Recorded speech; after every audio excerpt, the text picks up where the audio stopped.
Episode 2 की starting में yuzu डरते डरते वॉशरूम से बाहर आती है, लेकिन उसके थोड़ी दूर में सायोन को देखकर वो दूसरी ओर जाने लगती है और सायोन उसे देख लेता है और उसकी तरफ आने लगता है। यूजू डर के मारे अपने पर्स को पीछे छुपाने लगती है और सायोन उसे अपने साथ एक खाली कमरे में ले आता है, जहाँ उसके पास आते ही उसे फोन दिखाने के लिए कहता है। यूजू नर्वस होकर अपना नॉर्मल फोन निकालती है तो सायोन उसके करीब आकर उससे पूछता है कि कल क्या तुम्हारी कार का कोई एक्सीडेंट हुआ था। यूजू अपना सर हिलाती है तो सायोन एक्सीडेंट का टाइम पूछता है तो यूजू वही टाइम बताती है जब सायोन को किडनैपर का कॉल आया था। अपने फोन में टाइप करके बताती है। सायोन को तो बहुत गुस्सा आ रहा था क्योंकि उस किडनैपर की बात सच निकली थी। फिर वो यूजू को चेक करने लगता है कि उसे चोट लगी है या नहीं, जहाँ उसके गर्दन पे चाकू के कट का निशान दिख जाता है और गला दबाने का भी निशान था। ये देख कर सायोन उसे गुस्से में पूछता है कि क्या है ये, कौन था वो, क्या तुमने उसका चेहरा देखा। यूजू टाइप करके बताती है कि उसका चेहरा कवर था इसलिए मैं देख नहीं पाई। सायोन पूछता है कि क्या उसने तुम्हारी गर्दन में चाकू रखकर तुम्हें मारने की धमकी दी थी। यूजू अपना सर हिलाती है। यह देखकर सायोन को तो बहुत ही ज्यादा गुस्सा आता है तो उसे कहता है कि इतनी बड़ी बात हो गई और तुमने मुझे बताया क्यों नहीं। इस पे यूजू कोई रिएक्ट नहीं करती तो सायोन कहता है कि अब से कहीं भी जाना तो बॉडीगार्ड साथ में लेके जाना। ये बोलकर वो बाहर जाता है और अपनी बिल्डिंग की सिक्योरिटी टीम को रेडी रहने के लिए कहता है। फिर डोजी को कॉल करके उस किडनैपर का लोकेशन ट्रैक हुआ या नहीं पूछता है। डोजी उसे बताता है कि उसका आईपी एड्रेस बार बार चेंज हो रहा है, शायद ये लोग कोई गैंग है। तो सायोन उसे कहता है कि उस किडनैपर को मेरे बारे में बहुत ज्यादा पता है, जो बातें सिर्फ मेरी फैमिली जानती है वो भी उसे पता है। आज इस इवेंट में जो भी आया था उन सब के बारे में पता करो और मैं तुम्हें किडनैपर और मेरे बीच में हुई बात रिकॉर्डिंग भेजता हूँ। शायद वो एक आदमी है पर वॉइस मॉड्यूलेशन यूज कर उसे हटाने की कोशिश करो। इधर किडनैपर वाले फोन में भी बातें रिकॉर्ड हुआ था जो घर आकर यूजू सुनती है और थोड़ा हंसते हुए कहती है कि सायोन तो पक्का डर गया है। फिर वो इस फोन को देखकर कहती है कि 2 दिन से ये फोन मेरे पास है, शायद वो किडनैपर इसे ढूंढ रहा होगा, इसलिए मुझे जल्दी ये काम खत्म करना होगा। तभी दरवाजा खुलने की आवाज आती है तो वो उसे फोन को अपने पर्स में छुपा देती है। सायोन डायरेक्टली उसके रूम में आ जाता है और उसकी कार की चाबी देने के लिए कहता है, यहाँ तक कि खुद उसके पर्स से निकालने जा रहा था तो यूजू जल्दी से उसका हाथ पकड़ लेती है और उससे पर्स छीन कर उसे चाबी दे देती है। सायोन अपनी पार्किंग लॉट में आता है और कार के अंदर सब कुछ चेक करने लगता है, स्पेशली कार के डैश कैम, जिसके बारे में इधर यूजू को भी याद आता है, इसलिए वो जल्दी से भागकर पार्किंग लॉट में आती है। पर सायोन उसे बताता है कि डैश कैम में कुछ भी रिकॉर्ड नहीं हुआ था। ये सुनकर यूजू रिलैक्स होती है तो फ्लैशबैक से हमें पता चलता है कि उस एक्सीडेंट के बाद यूजू किडनैपर का फोन लेकर दूर भाग गई थी और फिर एक टोल ट्रक को इस जगह पे बुलाया था जिससे पहले ही वो किडनैपर भाग चुका था।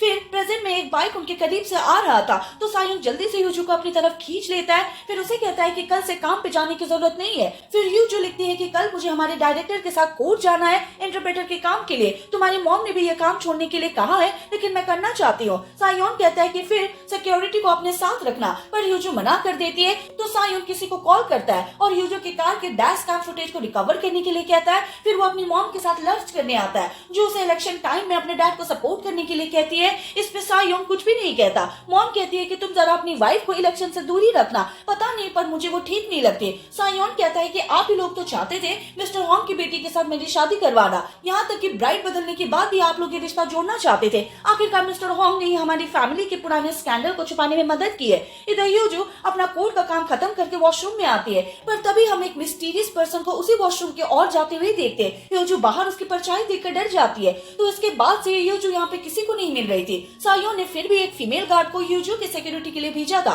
जो उसे यूजू के अपडेट्स दे रही थी, पर अचानक से यूजू कहीं नहीं दिख रही थी इसलिए वो उसे हर जगह ढूंढने लगती है। इधर सावन ऑफिस आ जाता है जहाँ डोजी उसे बताता है कि उसने सब कुछ चेक कर लिया है। कल उस इवेंट में कोई भी ऐसा सस्पिशियस बंदा नहीं था, हमें पुलिस की हेल्प लेनी चाहिए क्योंकि किसी ने आपकी वाइफ को किडनैप करने की कोशिश की थी। इस पे सायोन उसे पूछता है कि क्या तुमने कभी मेरी वाइफ को देखा है, क्या मैंने कभी भी अपने वाइफ के बारे में कुछ भी बात की है। नहीं ना, पूरे देश में किसी को भी नहीं पता है कि मेरी वाइफ के बारे में, पर सभी लोग जानने के लिए क्यूरियस है, वो भी अभी इलेक्शन के माहौल में। तो डोजी उसे सॉरी कहता है कि मैंने इस बारे में नहीं सोचा था। इधर कोर्ट में वो फीमेल गार्ड यूजू को नहीं ढूंढ पा रही थी जिस बारे में वो सायोन को मैसेज कर देती है तो सायोन उसे जल्दी से ढूंढने के लिए कहता है। थोड़ी देर बाद गार्ड का मैसेज आता है कि यूजू मिल गई है, वो एक आदमी के साथ है तो सायोन उनका फोटो खींचकर भेजने के लिए कहता है। इधर हम देखते हैं कि यूजू जिसके साथ थी वो उसका कॉलेज फ्रेंड था सांग यू। यूजू ने जिस परछाई को वॉशरूम में बाहर देखा था वो यही था। कोर्ट में वो किसी काम से आया था तब उसने यूजू को देखा तो थोड़ी देर में वो फीमेल गार्ड्स इन दोनों की फोटो खींच रही थी और सायोन को भेज रही थी। इधर फोटो में दोनों को हंसते हुए बात करते हुए देखकर सायोन थोड़ा जेलस हो रहा था। इधर सांग यू उसे पूछता है कि तुम 3 साल बाद अचानक से कहीं चली गई, तुम्हारे बारे में किसी को भी पता नहीं था, तुमने कभी कॉल भी नहीं किया, मैंने तुम्हें हर जगह ढूंढने की कोशिश की थी। फिर एक दिन मैंने तुम्हें न्यूज चैनल में देखा साइन लैंग्वेज इंटरप्रेटर का काम करते हुए। फिर दोनों की साइन लैंग्वेज में ही बातें स्टार्ट होती है। यूजू उसे सॉरी कहती है कांटेक्ट ना करने के लिए। फिर दोनों एक दूसरे का हालचाल पूछते हैं। सांगी उसे बताता है कि तुमने जिस चैनल के साथ काम किया था उनके साथ ही मैं एक प्रोग्राम करने वाला हूँ जिसका नाम है क्राइम रिपोर्ट, जिसमें हम कुछ क्राइम केसेस के बारे में इन्वेस्टिगेशन करते हैं। फिर दोनों अपना नंबर शेयर करते हैं। फिर ह्यूजो चली जाती है। इधर इन दोनों की साथ में फोटोज देखने के बाद सायोन का काम में तो बिल्कुल भी ध्यान नहीं था। इधर ह्यूजो घर पहुंचती है जहाँ थोड़ी देर में उसकी मॉम भी आ जाती है जो उसके लिए बहुत सारी चीजें लेकर आई थी। इसमें कुछ सेक्सी लॉन्जरी और ड्रेसेस वगैरह थे जिन्हें देखकर ह्यूजो को तो बहुत गुस्सा आता है, जो देखकर उसकी मॉम कहती है कि तुम इतनी लूजर टाइप कैसे हो, ये सब भी क्या मुझे तुम्हें सिखाना पड़ेगा। जब इन ने शादी से पहले भाग गई और तुम्हें उसकी जगह लेने के लिए कहा गया तो तुमने डेयरिंगली एक कंडीशन रखी, तुम्हारे डैड को एक अच्छे नर्सिंग होम में शिफ्ट किया जाए, उसके बाद ही तुमने शादी करने के लिए मानी थी। इसलिए तुम्हें उनकी वाइफ होने की वजह से उसकी वाइफ की ड्यूटीज तो निभानी पड़ेगी, इसलिए कुछ भी गलत किया तो तुम्हारे डैड को उस नर्सिंग होम से निकलवा दूंगी। तो असल में ह्यूजो को ये शादी करनी ही नहीं थी। उसकी मॉम ने उसके डैड की धमकी देकर उसे सायोन से शादी करने के लिए फोर्स किया था। तो बेसिकली ये ह्यूजो की असली मॉम है जिन्होंने अपने हस्बैंड को छोड़ दिया था क्योंकि पहले ये लोग बहुत गरीब हुआ करते थे और उसके बाद ही ह्यूजो के डैड मेंटली थोड़ा अनस्टेबल हो गए थे, इसलिए वो पिछले कई सालों से नर्सिंग होम में एडमिट है। तो इन्हें छोड़ने के बाद ह्यूजो की मॉम ने चेयरमैन होम से शादी कर ली थी जिनके 2 बच्चे थे, जिनके साथ ह्यूजो के नाम बोलने का लिंक था जो हमें आगे पता चलेगा। अब प्रेजेंट में ह्यूजो शावर लेने के बाद उसकी मॉम का लाया हुआ नाइट ड्रेस पहन लेती है और उस किडनैपर वाले फोन को निकालती है और सायोन को कॉल करती है। अब ह्यूजो सायोन से डिवोर्स लेना चाहती थी पर शादी के टाइम जिस कॉन्ट्रैक्ट को साइन किया था उसकी वजह से ह्यूजो डिवोर्स इनिशिएट नहीं कर सकती, पर ये फोन की वजह से उसे एक नया चांस मिल गया जिसके जरिए वो सायोन को ब्लैकमेल करके डिवोर्स लेना चाहती थी। तो उस नाइट ड्रेस में अपने थाइस की फोटो खींचकर सायोन को भेजती है और कहती है कि क्या अब तक तुमने डिसाइड नहीं किया। सायोन पूछती है कि क्या है। ह्यूजो कहती है कि तुम कैसे हस्बैंड हो, अपने वाइफ की फोटो नहीं पहचान पा रहे हो, ये तुम्हारी वाइफ की थाइस है, अब मैं इस फोटो को किस तरह से यूज करूंगा ये तुम खुद सोच लो। सायोन कहता है कि ऐसा फेक फोटो से तुम क्या ही कर लोगे। ह्यूजो कहती है कि अब तक अपनी वाइफ की बॉडी पहचान नहीं पाए, उसके थाई पे एक यूनिक मोल है, कभी देखा नहीं है क्या, या तुमने अपनी वाइफ को कभी नेकेड नहीं देखा। ये सुनकर सायोन को तो और ज्यादा गुस्सा आ रहा था, इसलिए अब सायोन उल्टा उससे सवाल पूछने लग जाता है ताकि किडनैपर के बारे में कुछ पता चले, पर ह्यूजो भी सामने से उल्टा जवाब देती है और उसे गुस्से में कह देती है कि अगर मेरी बात पे बिलीव नहीं होता तो जाकर अपनी वाइफ की थाइस चेक कर लेना, पता चल जाएगा कि ये उसकी फोटो है या नहीं। यह बोलकर कॉल कट कर देती है, पर इस बार 10 मिनट से ज्यादा इनकी बात हो चुकी थी, इसलिए इस बार फोन के लोकेशन के बहुत करीब आ चुके थे, लेकिन अब भी सियोल की ही 3 अलग एड्रेस दिखा रहे थे। तो सायोन अपनी टीम को और अच्छे से ट्राई करते रहने के लिए कहता है और डोजी को उस फोटो की ओरिजिन पता करने को कहने ही जा रहा था, पर वो रुक जाता है क्योंकि पिछली बार की तरह वो कोई गलती नहीं करना चाहता जैसे उसने किडनैपर की बात को मजाक में लेकर किया था, इसलिए वो यहाँ से घर के लिए निकलता है। लेकिन इधर ह्यूजो सोच में पड़ गई थी कि कहीं सायोन उसके थाइस चेक करने ना आ जाए। इस बारे में सोच कर उसे तो नींद ही नहीं आ रही थी।